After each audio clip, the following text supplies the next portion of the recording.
Olá pessoal, Carol por aqui. No vídeo de hoje eu quero falar para vocês um pouquinho sobre sustentação e novas funcionalidades. Como nós, pessoas de produto, podemos lidar quando a gente passa a ter um time onde ele agora tem que sustentar o que estava sendo criado anteriormente. Como a gente prioriza, como a gente aloca o tempo, qual é o papel da pessoa de produto na hora de dizer agora o time vai focar nisso ao invés disso? O vídeo de hoje é justamente para ajudar pessoas como vocês e como eu, que passam também por essa necessidade da squad, ela precisar olhar duas coisas ao mesmo tempo. A gente sabe que os recursos são finitos, principalmente a grana, e não necessariamente todas as squads que construíram um produto elas vão ter um braço de sustentação, ou seja, vão poder dar o luxo de ter um outro time só para sustentar. Se você tem isso, sinta-se abençoado, porque não é assim com todo mundo. Vamos lá. Quando a gente fala de sustentação, vamos primeiro explicar o que é isso. Sustentação, você como pessoa de produto, você foi ali, entrou num time, a ideia fez todo aquele processo de discovery, fez o processo de ver a visão, a estratégia, definiu lá qual era o User Story Mapping, fez aquilo tudo bonito, entregou, começaram a codar, fizeram a etapa de desenvolvimento. Terminou tudo maravilhoso, vamos lá, dia 0 rodando. E agora, amigo? Quem sustenta isso? Se der um bug em produção, se parar, se cair, e aí? Quem vai sustentar? Se você não tiver um squad exclusivo para sustentação, que não é o que acontece com a maioria, você vai precisar começar a alocar parte do seu tempo para olhar a sustentação. E isso vai acabar impactando nas entregas que você já tinha prometido, as continuidades, né? As funcionalidades que já estavam mapeadas, já estavam no backlog e por algum motivo elas não foram priorizadas na primeira entrega. E aí, como nós, pessoas de produto, podemos lidar com essas situações? Primeira coisa, calma que dá para resolver, tá? Não existe fórmula mágica. Como eu falei no Rios, lá no meu Instagram, aproveito e convido você para me seguir lá no @papodegestão, papo.de.gestão. Eu tenho conteúdos diários lá, venho Rios trazendo pedacinhos assim bem breves, explicando coisas que eu vou desenvolver mais aqui nos vídeos do YouTube. E aproveita e se inscreva aqui no meu canal também, tem vídeo toda segunda, quarta e sexta. Lembra de deixar a sua curtida, compartilhar, ativar as notificações. Mas voltando lá. Bom, como eu vou dizer para vocês que existe uma receita de bolo, que existe uma fórmula mágica para você fazer a divisão de tempo, se não existe. O que existe é o bom senso. Eu sei que o bom senso é o bem mais bem distribuído, né? Todo mundo acha que tem, mas no dia a dia a gente sabe que não é bem assim. O que você precisa olhar, e aí eu vou falar a frase que todo Product Manager fala: depende. Infelizmente eu vou falar o depende. Depende de como é a demanda do teu time. Depende se o produto que você entregou, ele é um produto que ele está muito bem envelopado e você tem logs de erro, você tem todo o acompanhamento, você sabe que se disparou algum alerta, quebrou alguma coisa, deu algum bug, você sabe que aquilo ali você consegue resolver rapidamente, ou você sabe que se ele ficar 2 minutinhos fora do ar, são milhões de reais caindo ralo abaixo. Você tem que entender qual é a situação do teu produto. Se é um produto onde 2 minutos não tem um impacto financeiro absurdo, é uma realidade. Vou falar do meu produto. O produto que eu toco, se a gente fica 5 minutos fora do ar da aplicação de captação, quer dizer que eu estou perdendo ali uma boa quantia de dinheiro. Não, cara, não está se inscrevendo comigo, ele vai se inscrever com um concorrente, ou talvez ele nem vai se inscrever com ninguém, mas ele não volta para conversar comigo, converter comigo. Então, o meu ponto aqui é: você precisa entender qual é a criticidade do teu produto. O teu produto, se ele der algum problema, algum soluço em produção, o time todo vai se mobilizar, porque a gente sabe que numa hierarquia de prioridade, quando chega um bug em produção, esse bug é urgente, urgentíssimo, top urgente, tem que resolver, porque está atrapalhando a jornada do teu usuário. Isso quer dizer que parem as máquinas, todo mundo que está fazendo qualquer outra funcionalidade, vamos resolver esse problema, tá? Então, a primeira coisa que tem em mente: tudo que está quebrando a vida do teu usuário dentro de uma aplicação que já está em produção é top prioridade. Você vai parar tudo, e aí é a forma onde você, pessoa de produto, você tem que comunicar isso bem para o stakeholder, para a área de negócio que está ciente e vai estar te cobrando também a outra entrega. Você fala, olha só, eu tenho agora um tempo dedicado, eu tenho agora esse processo, eu entreguei o produto, parte do meu time vai estar ali. Eu vou falar isso daqui a pouco, tá? Mas vamos lá. Como eu falei, não existe receita de bolo. Não existe falar assim pra vocês, gente, usa a técnica do 70-30 ou do 80-20. 80% do seu tempo você vai focar em resolver bugs e 20% você vai fazer novas funcionalidades. Seria leviano da minha parte chegar para vocês e falarem que existe uma fórmula perfeita.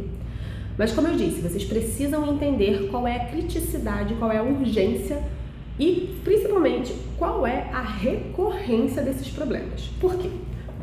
Dica, primeiro, se a quantidade de problemas que estão acontecendo está elevado, tem alguma coisa errada, tá? E aí vocês precisam ver, olhar para a aplicação inteira, ver o porquê tá dando todo aquele problema, toda vez está alarmando, etc. Para quê?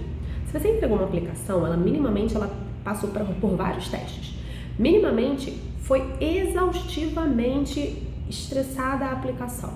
Então, quando dá um problema, não estou dizendo que ela tem que ser erro zero, mas quando der um problema, ok, deu um problema, você vai identificar qual foi a causa, qual foi o gatilho. Agora, se começa a dar 5, 6, 7, 8 problemas do mesmo tipo ou de tipos diferentes do nada na aplicação, vocês precisam parar e entender o que está acontecendo. Fazer uma análise, um pós-mortem, depois de resolver o problema, né? Você vai fazer uma análise do que é aquilo ali, por que gerou aquilo tudo. Porque quando você entrega uma aplicação em produção, bugs acontecem.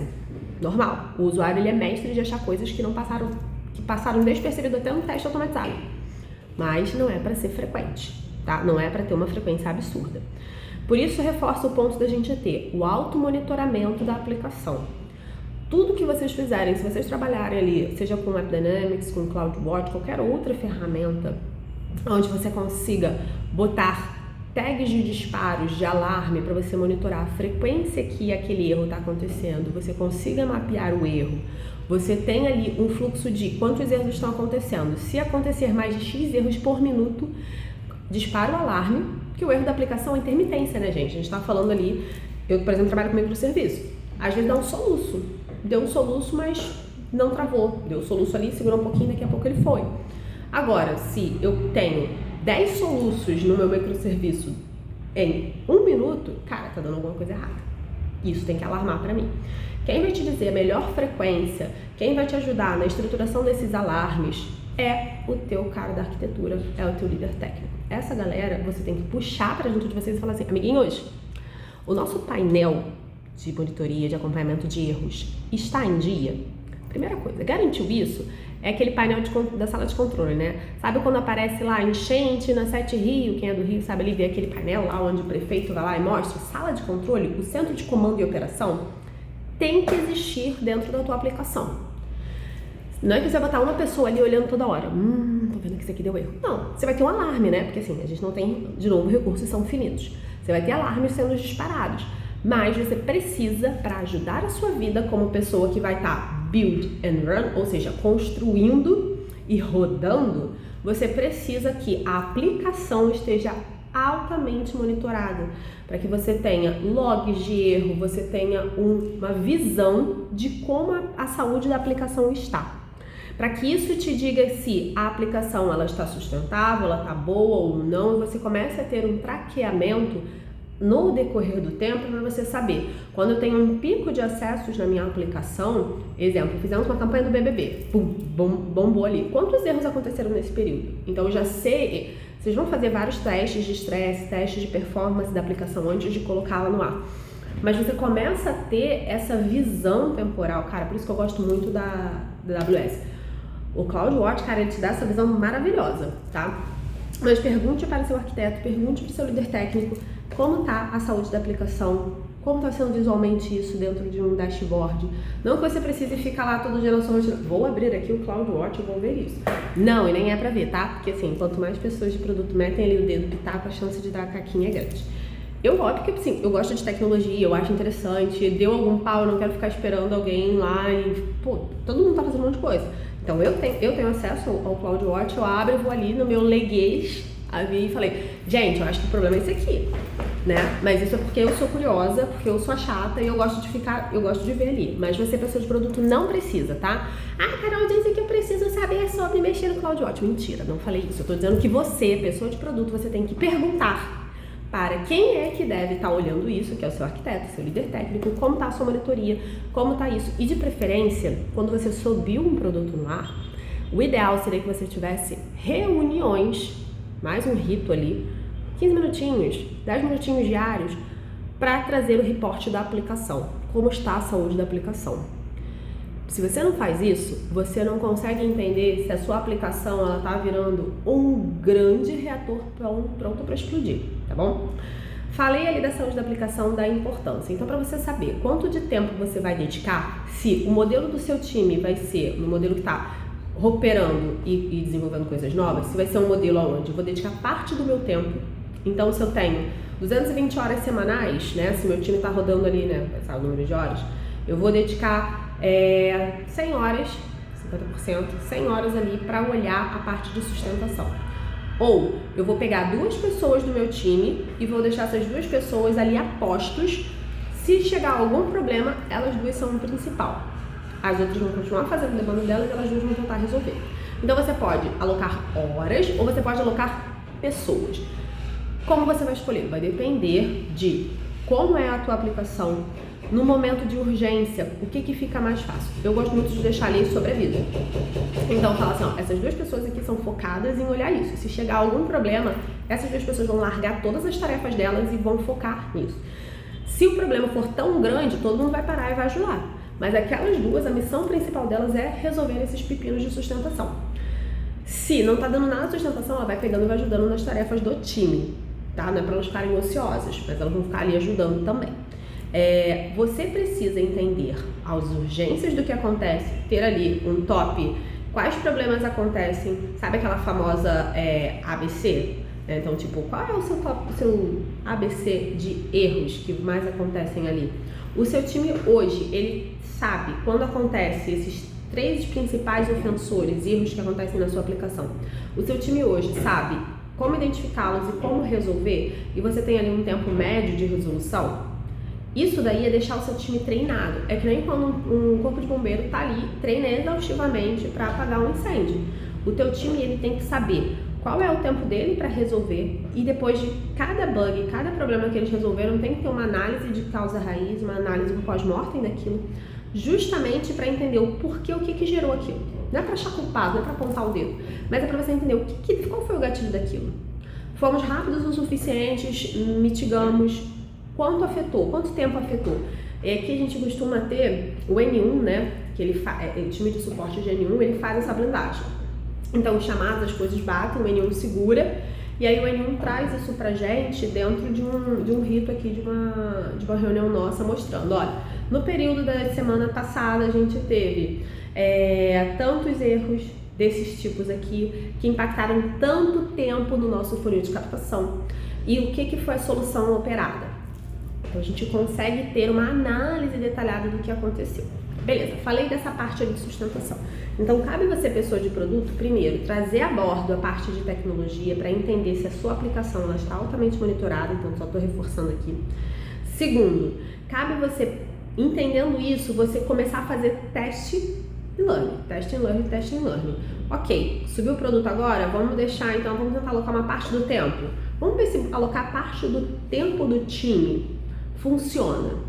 E aí você vai ver se é melhor ou não para você. Ou se, aí na próxima sprint você faz outro modelo, você coloca 2 pessoas ali de sobreaviso, elas vão fazer as demandas dela, mas o foco dessas 2 pessoas, tanto que na hora que for distribuir as tarefas, eles não vão ficar com tarefas, a tech lead aí, a pessoa que vai distribuir as tarefas, vai entender que esses 2 aqui, eles podem ser acionados a qualquer momento, tá? E como você reporta isso? E lembrar que você, agora o seu papel, pessoa de produto, para esse vídeo também não ficar muito longo, você precisa deixar os combinados bem alinhados. O que é combinados bem alinhados? Antes de você ter uma aplicação em produção, você tinha ali uma produtividade. Você sabia, por exemplo, que o seu time, o nível de entrega do seu time era de 2 histórias por sprint. Quando você passa a sustentar também, seria leviano se você continuasse achando ou seria muita ingenuidade se você continuasse achando que a capacidade de produção do seu time ficaria igual ou até aumentasse para funcionalidades novas, tá? A capacidade de produção do seu time, ela vai diminuir e é o esperado, porque parte do seu time agora está tendo que olhar e resolver problemas em produção. Então isso, você, pessoa de produto, você precisa alertar os stakeholders. Ele falou assim, pô, mas antes o teu squad entregava mais. Mas antes eu não estava sustentando. Olha quantas coisas de sustentação eu entreguei. Então, primeiro, alinhe bem os combinados para que você possa blindar com isso o teu time. E o teu time não fique exposto, nem você fique exposto. E aí, você alinhando esses combinados, você vai falar, olha, agora, a minha produtividade de novas funcionalidades não são mais 2 histórias e 2 melhorias. É uma história e 2 melhorias, porém, eu agora estou entregando de sustentação tantas coisas aqui. Aí você vai listar quantos bugs você está resolvendo, quantas melhorias na sustentação, porque aí melhoria no que está rolando ali. Vocês viram, identificaram um problema, então vamos fazer rapidinho, consertou o bug, já vamos implementar logo uma melhoria para ele. Você tem que avisar isso, tá? Porque senão, além do seu time ficar exposto, vai falar, pô, mas antes a Carol dava conta, agora ela não tá dando conta, ela não tá mais entregando. Óbvio que não tá mais entregando como entregava. Você agora tem parte do seu time olhando e apagando incêndio. E tá tudo bem. É sonho de princesa a gente achar que todas as empresas vão ter uma squad só focada em criação e uma squad só focada em sustentação. Se você tem isso, sinta-se abençoado, meu filho. Tá bom? Bom, pessoal, a ideia aqui é muito para falar para vocês que não existe fórmula mágica. Vai muito do seu papel de entender. Por isso que eu falo, você precisa ter dados para analisar e entender qual é o momento do teu time. E que dados são esses? Dados do time de tecnologia, dados da aplicação. Você precisa ouvir do teu time, do teu arquiteto, do teu tech lead, do teu squad leader, como está a aplicação, qual é a maior incidência de bugs, quais são os períodos, quais são os principais erros que acontecem. Como vocês resolvem esses erros? Porque quando você entende, você consegue verbalizar para o stakeholder o porquê do teu tempo está sendo dedicado para aquilo. Porque a tua produtividade, ela mudou o foco, ela não está mais naquele foco de sair entregando feature. E aí com isso você blinda teu time, a tua vida tende a ficar mais fácil. É isso, pessoal, me conta aqui, como é que vocês fazem, você que lida com sustentação e com a parte de desenvolvimento de novas funcionalidades, como é que vocês lidam com isso? Deixa aqui nos comentários, eu quero ouvir de vocês. Valeu, tchau, tchau, pessoal!